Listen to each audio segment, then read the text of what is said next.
By doing that, so the good news I want to tell you about today is what we in the Appropriations Committee, with the leadership of Hal Rogers, have come up with as a fix for this sequestration problem as it relates to our military. We are going to have to do a continuing resolution to continue spending at the same levels as last year because the Senate has never done a budget, and so the truth is, with all the work we've said the House has done, completing all the process for appropriations, the Senate hasn't done a thing, and the President hasn't done a thing. And so once again, we got a continuing resolution. In a continuing resolution, you can't move money around between programs. The Army the military, and I'm talking about the Army, needs to move money around. So we are going to pass a CR, a continuing resolution, for the rest of the government, but for MilCon and Defense, we're going to pass an appropriations bill, which would allow the military to move money around between programs with considered Congress. But it gives them, and that's the normal situation in a regular appropriation process every year. All agencies get to move money around, but they have to ask the Congress, is this going to be all right? And it always usually gets approved. Plus, you got to let people plan their own problems.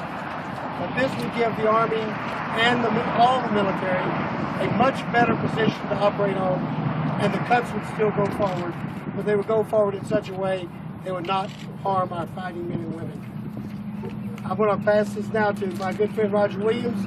He also represents Fort Hood for his comments. Thank you, Congressman. Appreciate it. Good morning. I'm honored to be here today with Congressman Carter, and I appreciate General Milley and the incredible staff here at Fort Hood and 3 Corps for taking the time to show us around Fort Hood today. You know, I wish we were here today under different circumstances, but we must acknowledge the facts, and the facts are that the President and the Senate did not cooperate with the House and did not take the necessary actions to prevent the sequester cuts that are now ready to take place. I want to be very clear. The Obama sequester is bad for America. It's bad for our military, and it's bad for Fort Hood. There's no getting around it. Good programs are going to be cut. Good people are going to be furloughed, and I personally blame President Obama and his failed leadership. After all, he is the one who came up with this idea for the sequester as a temporary solution to another fiscal crisis in 2011. It's a shame that the President continues to send taxpayer dollars to spend taxpayer dollars like there is no limit, and then expect the military to foot the bill. Later today, the President will meet with congressional leaders to discuss alternate plans. But why did he wait until today? Why did he not take action last year when the House passed 2 bills to avoid these cuts? He could learn a few things about efficiency and leadership from our military and all of those right here at Fort Hood. Already the Army has taken steps to ease the effects of sequestration. Well, this is not the ideal route to get Washington's fiscal house in order. I applaud the excellent leadership here at Fort Hood for being miles ahead of our Commander-in-Chief. Though today does mark the Obama sequester deadline, we have until March 27th to do the right thing on behalf of our men and women in uniform, as well as the hundreds of thousands of employees expected to be drastically impacted by the sequester. I want you to know that I will support any congressional effort that shifts the responsibility of these spending cuts to other areas of the budget that could use some cutting, and that does not include our military. And I repeat, that does not include our military. I've urged my colleagues in Congress and the President to allow the Department of Defense, as you've heard, and the Department of Veterans Affairs to operate under a budget rather than a continued resolution. This would give the DoD and the VA greater flexibility and put them in the best possible position to absorb these across-the-board cuts.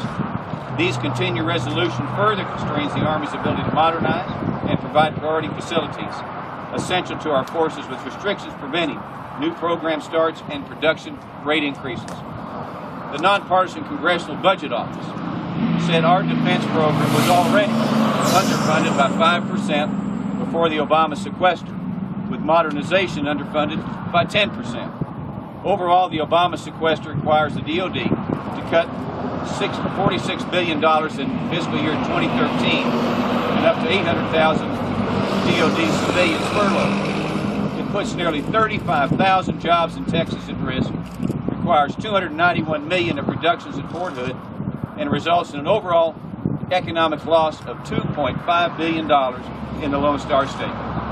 Nobody can say this is good for America, good for Texas, or good for our troops.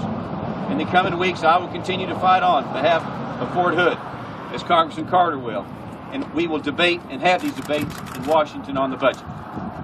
You have a voice in Washington in both of us, and I will do everything in my power to ease the blow of the Obama sequester. I will make sure we keep our commitment to everybody here today, the families, and just as you in the military have kept their commitment to our country, all those that avidly serve our country will be protected. I would say God bless you and God bless our troops. Thank you very much. Now you see how proud I am to have this man representing Fort Hood with me. He's a great American. You know, George Patton was once asked a question. General, how do you define leadership? He said leadership is very simple. Gather information, make a decision, and act on it. He said, but unfortunately, a lot of people these days like to say, ready, aim, aim, aim, aim. But folks, it's ready, aim, fire. We have a leadership problem in this country, and the president needs to get off the airplane and start making this government work. We'll answer questions. Congressman Carter, I read the furlough stuff for a lot of the labor doesn't kick in until maybe April. That gives you enough wiggle room for your plan to work and having folks